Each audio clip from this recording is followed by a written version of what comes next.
crazy shit that I needed a lawyer for one time? I'm gonna start it off with this so I don't need another lawyer like sooner than later. Allegedly, I was prescribed some medication that I was supposed to be taking so I'd get my schoolwork done.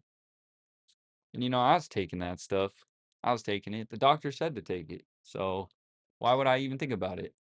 And it's going great. I'm getting all my homework done, like no problem, all the time. I actually like almost liked going to school for a minute. And then, I'm in high school at this point, so I'm hanging out with the bullies, dude. People are like, "Yo, you trying to go out later tonight?" And I already know I'm not allowed to go out that late at night. So I'm sneaking out my window, right? I'm jumping out the window. The boys are picking me up. Either we had one homie that would pull up in a golf cart, his parents' golf cart. He would drive it all around town and pick up all the homies. And then we would meet up at there was like a pond near our house, like in our town. There's like a little pond with like picnic tables and shit, and people would just post up and chill there or whatever. So he would pick us up. Yeah, we'd be chilling. And then I wasn't going to school, right? Because he'd be dropping me back off at my house at like 2, 3, 4, 5 a.m. sometimes, and school was at 7. So Yeah. basically the same as my life right now, but I have to pull up to work, you know? So one thing led to another, we're chilling and we're smoking, I'm hanging out with a rough crowd, but we have fun. So that's what's up.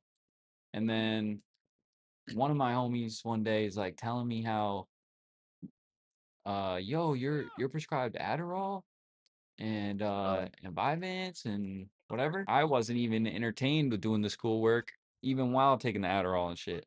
So Yeah. one of my homies was like, "Dude, I'll pay you for those."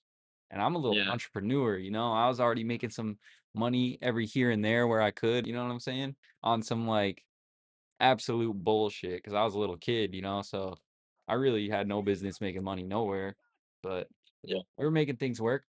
And so one thing led to another. I started going to school and bringing these things with me, and I was not taking them. I was selling them.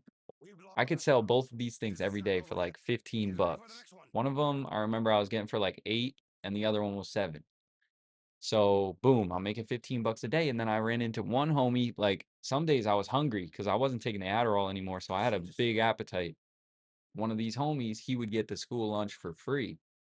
And on those days where I was hungry, I would just trade him one. And on top of all this, I forgot to mention, my mom's giving me money for lunch every day too. And I'm pocketing that as well. So I'm making like 20 bucks a day, which ain't shit, but I was a little guy, so 20 bucks a day, I'm vibing, right? So one day, uh, it had got around that I was distributing these things. And like I said, you should not do this. You never know what's gonna happen, but this is why you shouldn't do it, right? So one day, this kid's hitting me up on the bus, and there was a long ass trail that connected his house and my house, basically. Well, it's just a network of houses because like we live in the woods, so there was trails everywhere. And so he would regularly pull up and buy weed out of my window. He'd walk through the trail, come up to my window, I'd open it, he'd give me cash, I'd give him the bag, and then he would leave. Boom. So it all works good. We got a nice, well-oiled system here. Well, one day he's like, "Yo, I need a couple of Adderall." And I was like, "All right." I didn't think much of it. He had never got those from me before, but I didn't think anything of it. And so I'm waiting, I'm waiting, I'm waiting. It's taking him way longer than it usually does. And said he was gonna be quick. So I'm like, shit, bro, like I gotta go to bed soon, blah, blah, blah, whatever. Next thing I know, he's at my front door with his dad. It's like 2 or 3 a.m. at this point, and my parents are upstairs sleeping, whatever. He pulls up to the front door, banging on the door, ringing the doorbell, everything. And he's like, "So you're trying to sell my kid drugs?" And from here on out, I knew it was over for me. It was Yeah. absolutely over for me. So I told him, like any civilized human would in that situation, I said, "Get the fuck off my property." You know what I mean? And then so they sat at the end of the road. My mom was awake at this point. She was heated. She was absolutely heated once I kind of explained a little bit of what was going on. I think the whole story behind it was like it was his dad that had his dad was on his phone messaging me, just trying to buy whatever he could because his older brother was like it was like a well-known secret in the town. Like he was a really bad addict. And he was on like the real shit, you know? So Yeah. I think his dad just had enough of everything, didn't want his younger son to follow in his footsteps. So he just sees it's public enemy number one. And then boom, so he's at the end of the driveway in the whip with his dad. They're calling the cops. The Bro, cops pull up and they're like asking me, "Where did you get this stuff?" I'm like, "Dude, it's a prescription. They give it to me every month." It's like, "Where are you getting them from your prescription? Like, are you taking them out of the bottle or whatever?" And then he puts the cuffs on me hella tight, right? I'm in my room. It's just me and the cop. And he goes, "Don't say a word to your mother. Don't say a word to your parents on the way out. Just get in the car and we're leaving." And I was like, "Okay." You know, absolutely shitting bricks, by the way. Like, not having a good yeah, time. I don't know if anybody else has been in that situation, but I'm a little kid too. I'm like 16, so I was stressed. I was absolutely stressed. Next thing you know, I'm in handcuffs. I'm being walked out. We're driving all around town. I don't know where we're going, but I'm just hoping that we get there soon because I'm like hella tired, just ready to like figure out what's happening and get it over with. Like rip the band-aid off. And he's driving me all around. He's like having a conversation with me. I'm in the front seat. So I knew it wasn't as bad as it could have been. And like at the time, I didn't really have a full understanding of like, can I even go to jail for this right now? Like I'm 16. So like am I cooked? Is this the end of it for me? These are all the thoughts just racing through my mind throughout our drive bro. all around town. And he's like, so what do you do for fun? Right? And like really at this point in time, it was just like sneaking out with my homies and smoking weed. That's what I was having fun doing. I'm like, yeah, I like to bowl because I was in like a bowling league at the time and stuff, and I was really good at it because I've been doing it my whole life. And so he's like, oh, really? Like, are you any good? And I told him like I had just won the state championship right before all this happened, like a week before. So I'm telling him that, and he's like, no way, seriously? And he had pulled over the car, and I'm sitting on my hands. They're tight as fuck behind my back, like as close as they could be. Super uncomfortable. I got the seatbelt on too, obviously, and he tightened that right up. Like, you know how you can pull it out, like extend it really far and then it locks? He had locked it Yeah. like that, so I could not move. And he had pulled the car over and he unbuckled me and he loosened the cuffs. He didn't take them off, he just like loosened them. There was like marks on my wrist for the next like at least 24 hours from those cuffs because they were so fucking tight, bro. I swear they were cutting off my circulation. And yeah, so then we had just got talking about that, whatever, and we were parked on the side of the road forever. And another cop car had pulled up and like they were talking to each other like off in the distance about whatever, and I'm just shitting my pants in the front seat here, like don't know what's gonna happen with me, but I know it's not gonna be good, and I hope it happens soon because I'm about to fall asleep in the cop car at this point. So he comes back and he didn't really say anything about like what they had talked about or what's gonna happen with me and whatever. So he just gets back in the driver's seat and we're leaving. And I'm like, shit, all right, like let's go, man. Let's run it up. This is what jail's about to be like. We were like driving towards it, and I'm thinking like, bro, what are we doing right now? Like, not that I want to go to jail, you know, but I'm like, bro, like, let's just get this over with. I don't even really want to see my mom right now because I'm like, I feel like shit, you know? I just had the cops called to her house. These random people are there trying to buy drugs. Like, what the fuck did I get myself into?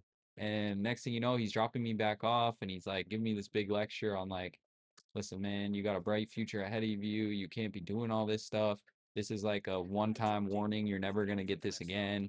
And like Yeah. that day forward, I did not have a phone for like at least 6 months, maybe a year. My little brother, I really didn't want to tell him what had happened because he had kind of like slept through the whole thing. I'm sure he had woke up, but like he never really came out of his room. So I really didn't want to tell him. And that was like the one stipulation with my mom on like getting my phone back and like being able to like get on the game and shit again and like go hang out with my homies. Like I had to tell my brother what had happened and like how I felt about it and stuff. And bro, I sat on that for Probably 6 months. Just like, bro, I'm not telling him. I don't give a shit. Like, I just won't have a phone again. Like, I'm not telling him, yeah, I'm selling drugs. Um, and then that whole thing where I'm like, that's what I'm doing to get money, but you shouldn't do that kind of thing. And then one day it got to the point where I'm just like, bro, fuck it. Like, I want to smoke a joint again. I want to like hang out with the boys, go do something. I'm just stuck in the house every day. So I sat him down and I'm like, listen, man, I fucked up. I know you saw the cops come here and blah blah blah, whatever. This is what happened. And I told him like you should just get a job. If you want money, you should get a job or like talk to mom, see if you can do some chores around the house, whatever. And like obviously I got my phone back and shit. Like, but that was like the worst experience of my life. We had to go to court. My mom had paid for the lawyer because I'm a little kid.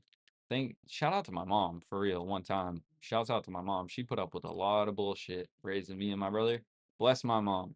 And I had to do like I think it was 48 hours of community service or something like that. And every moment of that was living hell. So yeah, don't do that. Ended up like taking you to jail? No, I never went to a jail, never went to like a juvenile detention center, nothing like that. Why did you need the lawyer for? Because we had to go to court. It was like something where they kicked me out of school. I couldn't go back to the school. I was like quote unquote expelled for a while, but really it was like a suspension that we had to like sit down with the superintendent and my mom and the lawyer and all them and like figure out that. So there was like two separate situations for that one thing that we needed him for, but I think it was all like in the same like fee or whatever, like the 5 grand. But like it's good to have a lawyer because they all know each other. They do that shit every day. So they like kind of behind closed doors, they work out like the agreements and like what's gonna happen well before and then you kind of they give you the rundown like when you show up to court they take you in like a separate room with your lawyer and like whoever's on your side with shit or I guess that's probably just how it worked because I was so young they like wanted my guardian there or my parents there. And yeah, I remember sitting in that courtroom around a bunch of people that looked like they should be there, you know? And I'm a 16-year-old kid. I'm sitting next to like tweakers and shit.